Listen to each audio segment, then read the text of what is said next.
Well, you Just can ask fake the it. same questions Yeah, and get different answers. Right. See if we're all on the same page. See if we're really coordinated. More than our pants. Okay. So what can you tease about Nancy Drew? What can we tease? About what's going to happen? Yeah, give us the ending, man. Yeah, okay. Season, you want the end of season 2? So the finale. Season 3? The finale. Yeah. Well, as you probably seen from the materials, this is more of a PG-13 take on Nancy Drew. This is not the version for real world. This is a version that's kind of, when we meet Nancy, she's done with high school, she suffered this real traumatic loss, the loss of her mother, and she's kind of hung up her cape. She was this girl detective, and her mom died. It was a mystery she couldn't solve. And so when we start the story, she's at a real emotional crossroads, and it's really about, will she come back into her power, and will she embrace being Nancy Drew? Spoiler alert. What do you think the answer is? You want to talk about the supernatural side? Yeah, and then in the first episode, we see kind of two juicy murder mysteries that end up on Nancy's plate. One that happens in the past and one that happens in the present, and it seems like they might be connected. So she's going to be down the rabbit hole looking for answers about that.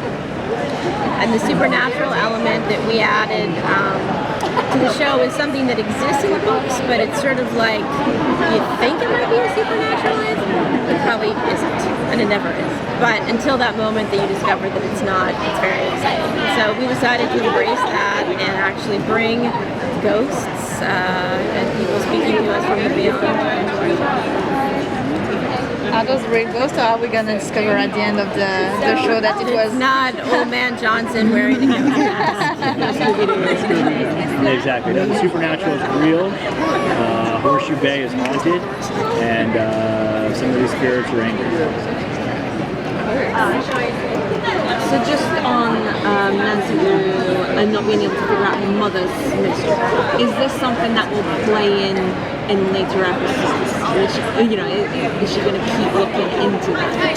Is her mother's death? Yeah. Well, I think her mother's death is unfortunately a mystery that it's not a mystery. Science, yeah, that her mom passed away of cancer. But there's a larger kind of family story. At the end of the pilot, all of a sudden she realizes that maybe her parents' hands weren't so clean after all, and what is their connection to this murder that happened in the past, or this death that happened in the past.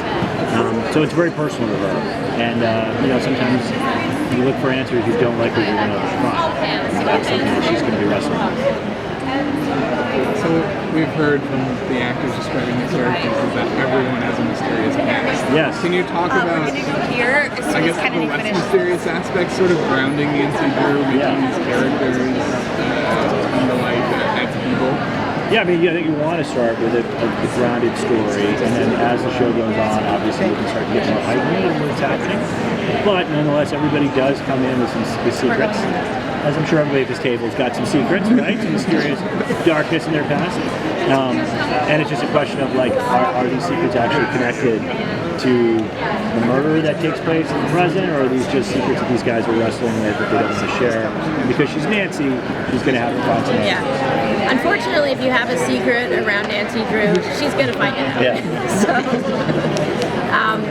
that's a big story engine for us, and we just wanted to bring in characters that felt like they had their own stories and were complicated, and made the relationships and the dynamics with the other characters complicated as well. So it wasn't just as simple as everyone was always friends, and that doesn't feel very realistic either, especially when we're talking about people that grew up in a small town, and Nancy with the expectation that she would have left town to go off to college with her group of more affluent, more ambitious friends, and instead she's stuck in town with other people whose dreams are not exactly working out, and they become her new hero.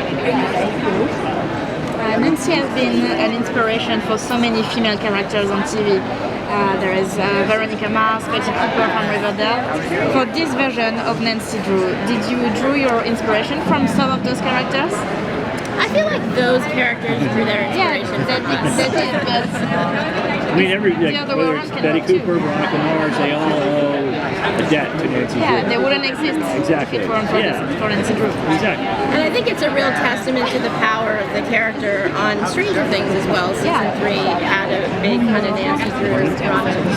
That she is that powerful, and even if you're not doing a Nancy Drew show, you're still going to reference Nancy Drew because you can't talk about a strong female character solving mysteries without thinking about Nancy. It's either Nancy or Wonder Woman.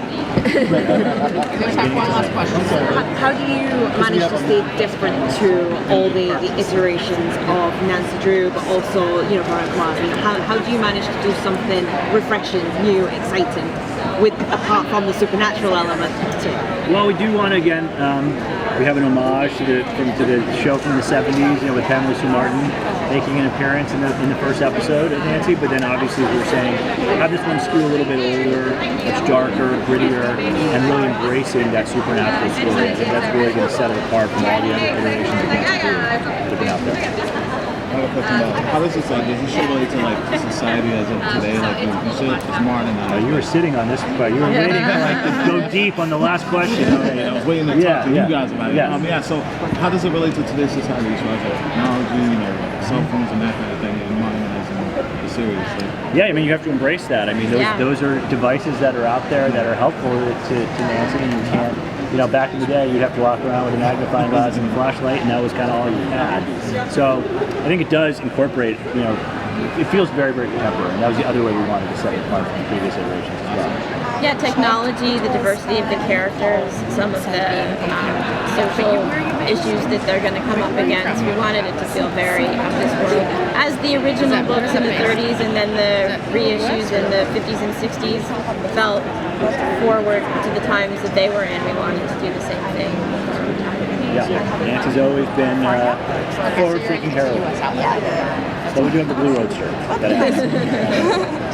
Thanks, guys. Thank you.